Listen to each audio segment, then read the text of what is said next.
Yeah, my name's Maria Lustori. I'm the organizer of Parent Voices, and I've been doing that for 20 years. And every year we come back here, and we hope that someday we cease to exist because we have universal childcare. But in the meantime, we do know that we put a lot of money in the rainy day fund, and in the meantime, there are like over 200,000 children on the waiting list, and we hope that we serve more children. Like all the parents said, the Women's Caucus proposing at least 25,000 slots, and we're only proposing 2,000, I believe. So that's really so little. We hope you would reconsider. Thank you very much. Thank you.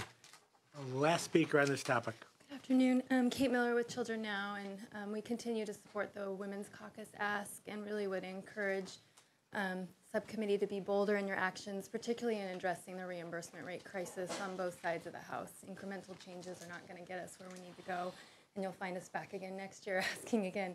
So if we could really address the issue at hand now, it would be a great time. Thank you.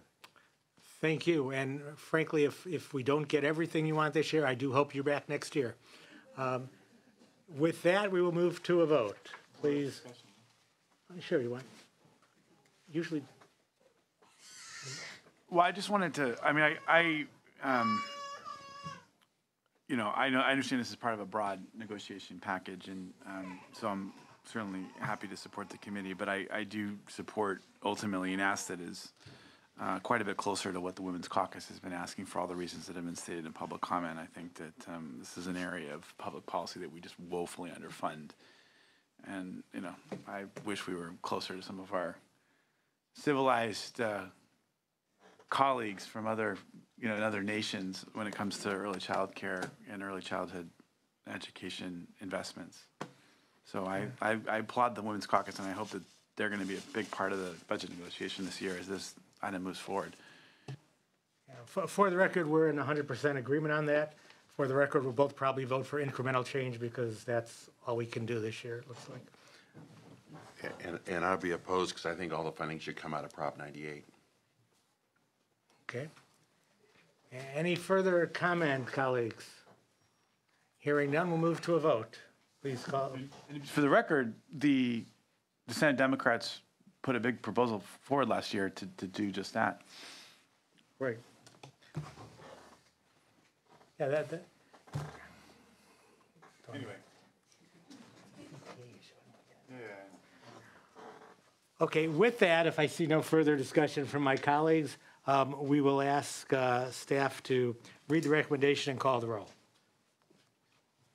The recommendation is to approve as proposed, adopt placeholder trailer bill language to be refined as necessary, and finally to conform to the Prop 98 package. Senator Block? Aye. Senator Allen? Aye. Senator Morlock? No.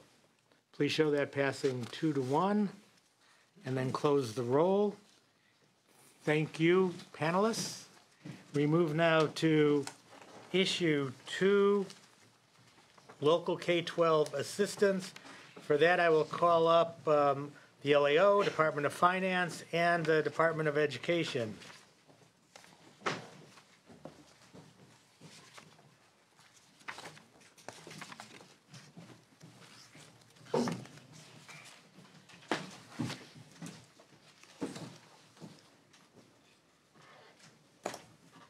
Okay, we'll start with the LAO.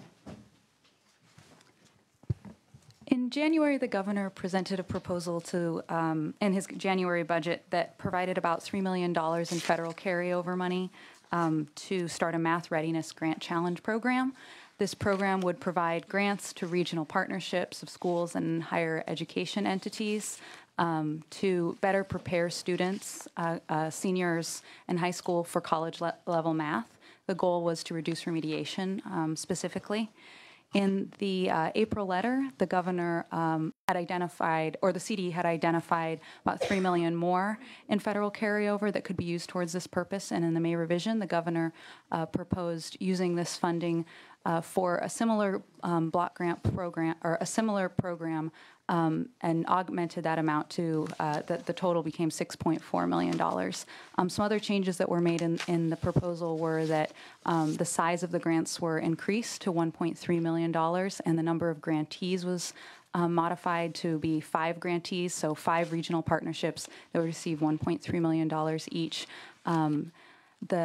The May proposal also broadened the use of the grants to really focus on math experiences for high school students.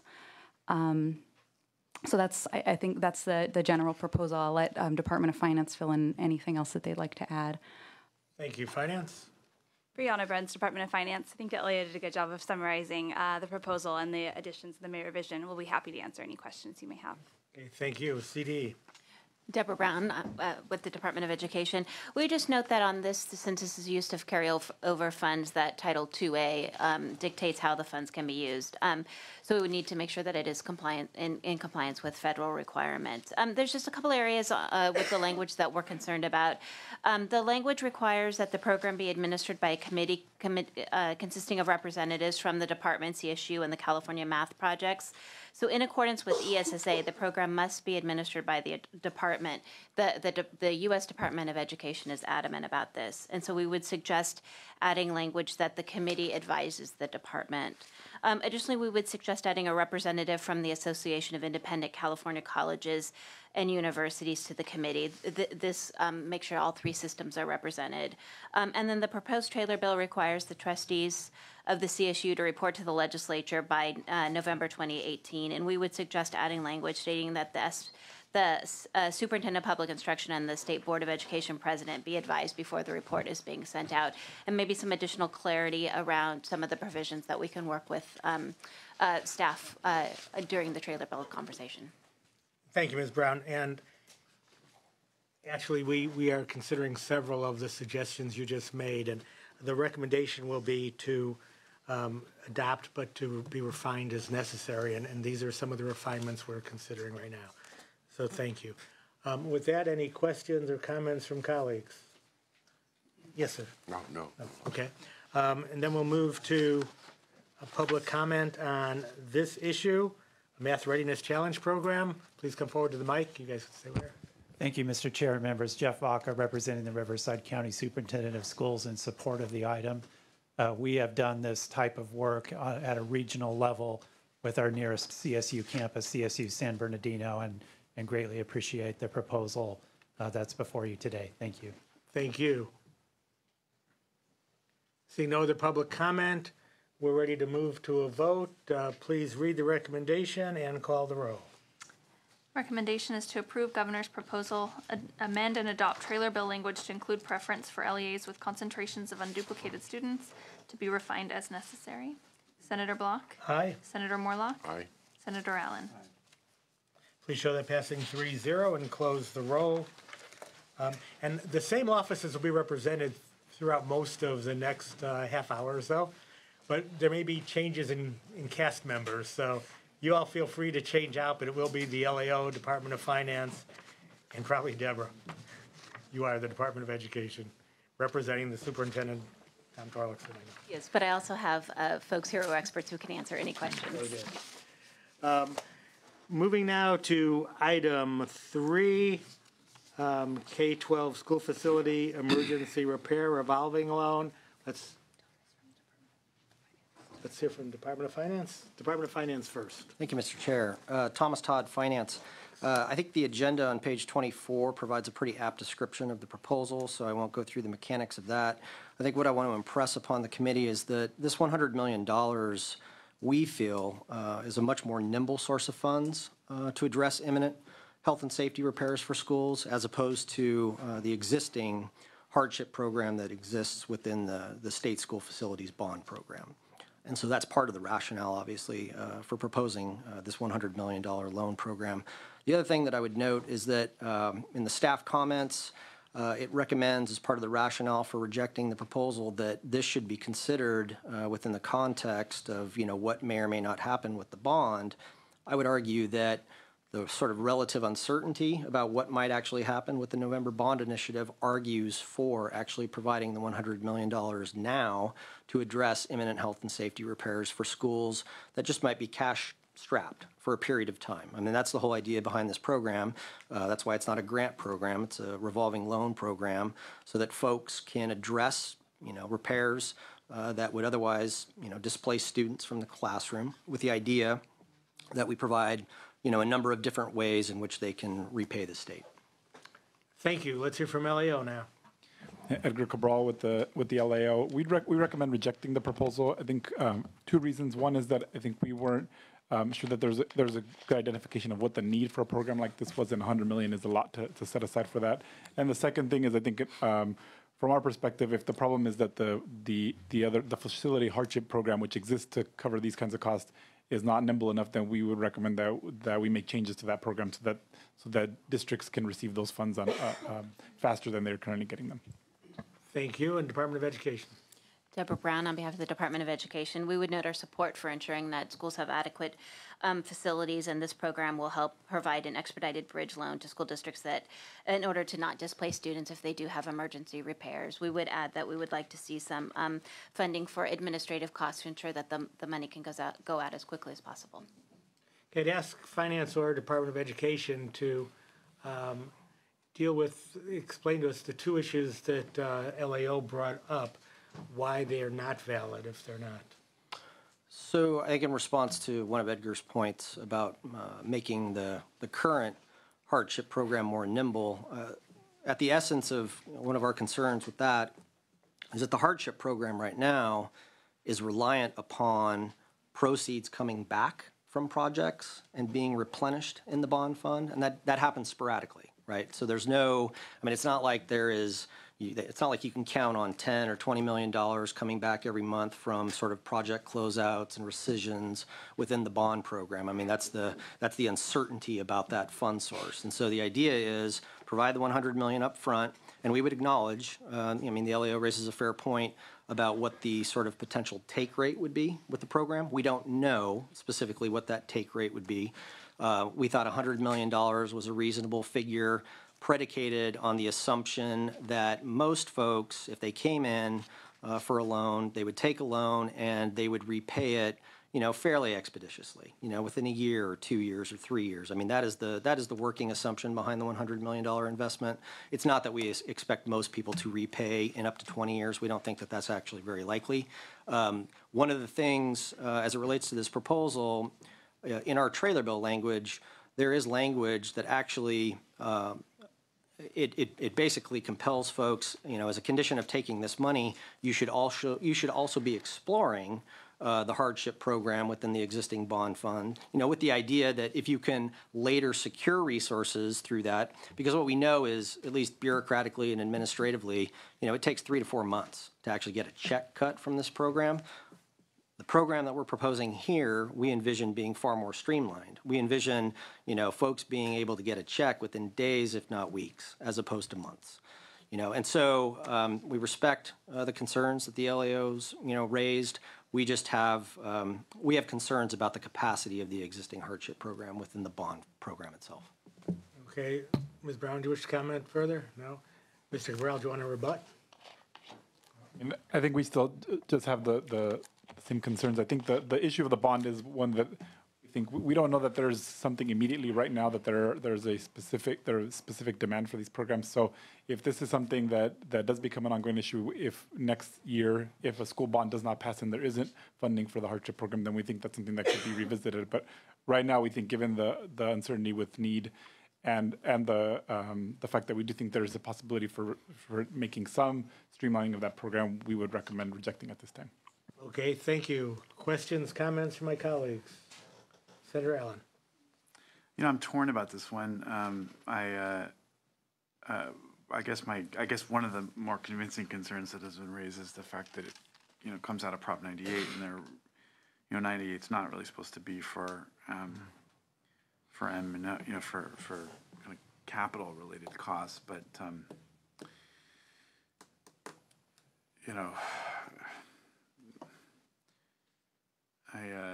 mean, the first thing I ever heard about this was an hour ago, so I'm just struggling a little bit with this one. Okay. Senator Malik? I support the governor's recommendation, so I'll be opposed to the staff recommendation. Okay, at this point, we'll open to public comment. Any members of the public wish to come forward and speak to the issue? Mr. Chair and members, Ian Padilla with the Coalition for Adequate School Housing, and we do support the measure. We know it's not a comprehensive solution, but it's certainly as a bridge, we think it can be an important piece to address immediate health and safety needs. Thank you. Any further public comment? Someone else just got up, or you're coming forward? Yes. Estelle Lemieux with the California Teachers Association, and we are of the like mind with the LAO. We believe the hardship dollars could be used, and if there's a problem with expediting the process, then the legislature could move forward with a statute to fix that. We also believe that Prop 98 dollars should not be used for facility issues. Thank you. Thank you. Okay, seeing no other members of the public wish to comment, further comments from members of the committee? Senator Allen? I mean, I guess my tendency is going to be to, support the committee, because I know, as I say, I know this is all part of a negotiation. At the same time, I'm concerned about some of the core issues that have gone behind the governor's proposal on this, and having served on the school board and knowing the contingencies and emergencies that end up happening, it's important to have a fund available for these sorts of contingencies, and so I'm concerned about this. Okay, with that, we'll move to a vote. I'll ask staff to please read the recommendation and call the roll. Staff recommendation is to reject. Senator Block? Aye. Senator Morlock? No. Senator Allen? Please show this passing 2-1 and close the roll. Move on now to item number 4.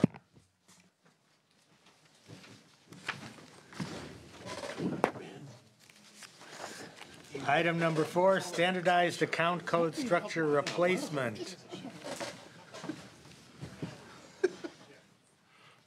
We'll hear from LAO, then Finance, then the department. LAO? The governor's May revision, Natasha Collins with the Legislative Analyst's Office.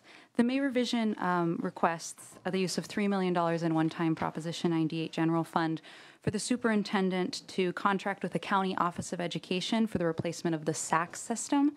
The SAC system is the system that the state uses to collect information and financial data from school districts, county offices, and some charter schools. SACS is currently a very fragmented system that is not working very well at the local level, and it's been accepted for many years that it should be replaced. The effort to replace the SACS project began in several years ago. In 2011, a plan to replace the project was approved, and since then it's been stalled for various reasons.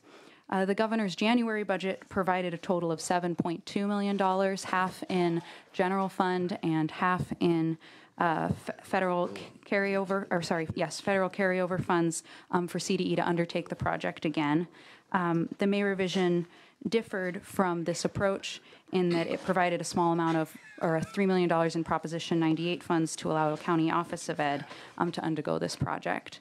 While our office agrees that the SACS system needs to be replaced, we have serious concerns with the governor's proposal to replace it. We would note that the governor's May revision proposal makes significant changes to his January proposal.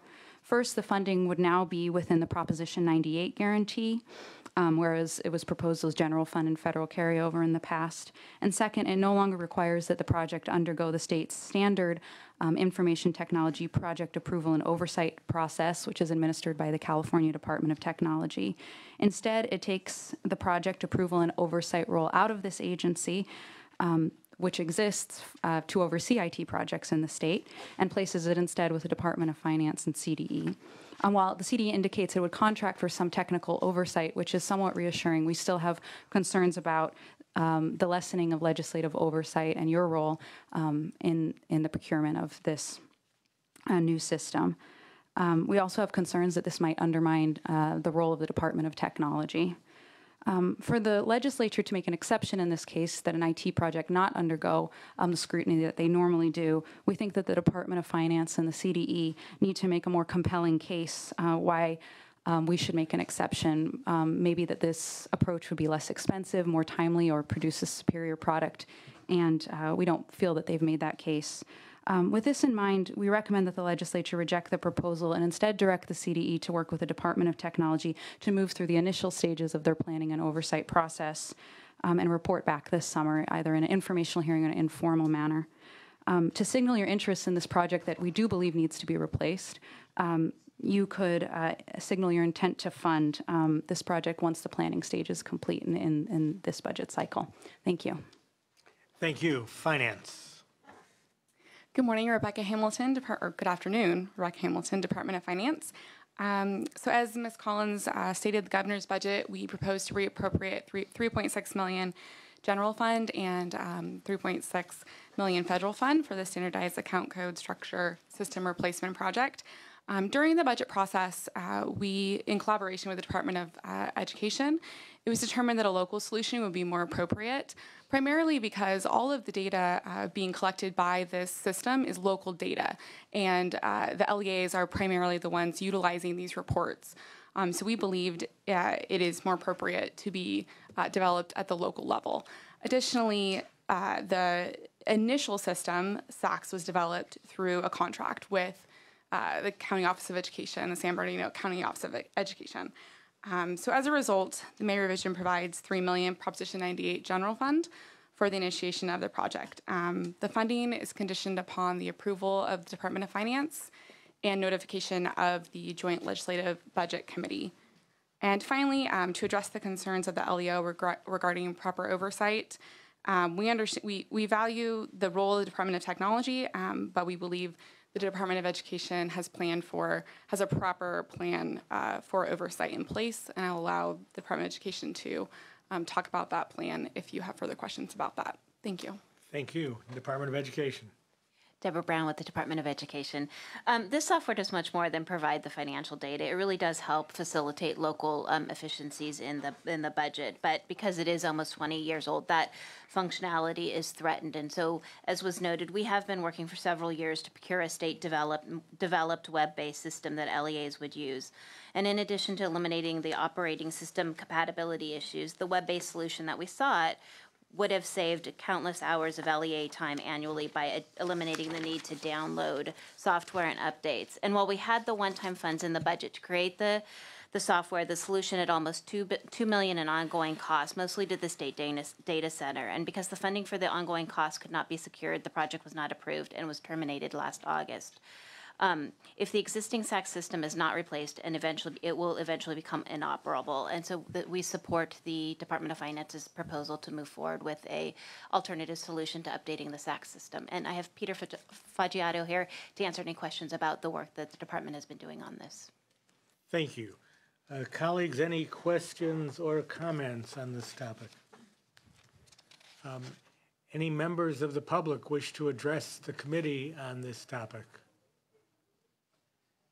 Well, as chair, the LEO, I think, makes good arguments, but I'm more swayed in this case by Finance and Department of Education that while not perfect, this is a good start, frankly, better in the May revision than in the January proposal. I'll ask the staff to read the recommendation and call the roll. Staff recommendation is approve as proposed, including trailer bill language to be refined as necessary. This recommendation reflects the technical changes to eliminate the $7.2 million provided in the January budget for the SACS replacement project and the appropriation of $3 million one-time Prop 98 funds in the trailer bill for the SPI to contract with the County Office of Education. This recommendation also reflects the reversion to the general fund of unspent SACS appropriations from prior years in item 6100-497. Senator Block? Aye. Senator Morlaw? Aye. Senator Allen? Aye. Please show this passing 3-0. Close the roll. Move now to item number 5, dealing with the California Collaborative for Educational Excellence.